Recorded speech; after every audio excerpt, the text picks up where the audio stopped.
Olá, turma do primeiro ano médio.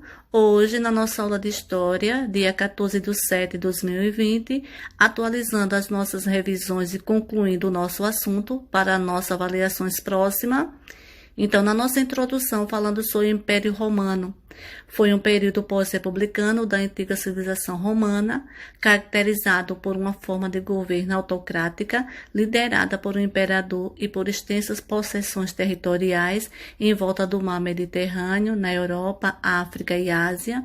O período imperial prolongou-se por cerca de 500 anos. Os primeiros 2 séculos foram marcados por um período de prosperidade, estabilidade política e sem precedentes, denominado de Pax Romana, ou a paz romana, que reinava justamente nesse período do Império Romano, né? Teve uma estabilidade política e sem precedentes, né? Sem casos. Então, falando sobre a Roma e a origem de Roma, desde a nossa introdução inicial, e sobre a forma de governo monárquico, depois republicano e agora finalizando o novo império, né? O Império Romano, um grande império de grande potencialidade. Em seguida, sobre o governo de Otávio Augusto, que foi uma política caracterizada por uma série de medidas que aumentaram ainda mais a sua popularidade. Dentre outros casos, lógico que um grande império também sofreu algumas crises, alguns conflitos existentes até ao seu término. Como nós estávamos estudando antes, nós vimos tudo o que aconteceu entre a divisão do Império Romano, né? Ou seja, sobre o período de Roma. Então, seguindo as nossas aulas, já fizemos avaliação falando sobre a duração desse império, como ele funcionava, quem fundou, quem dominou, como foi o governo de Otávio Augusto e seu sucessor, e falando também sobre a Pax Romana.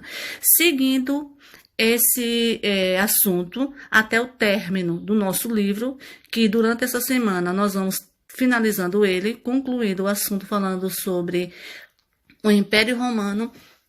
Então, estamos a concluir.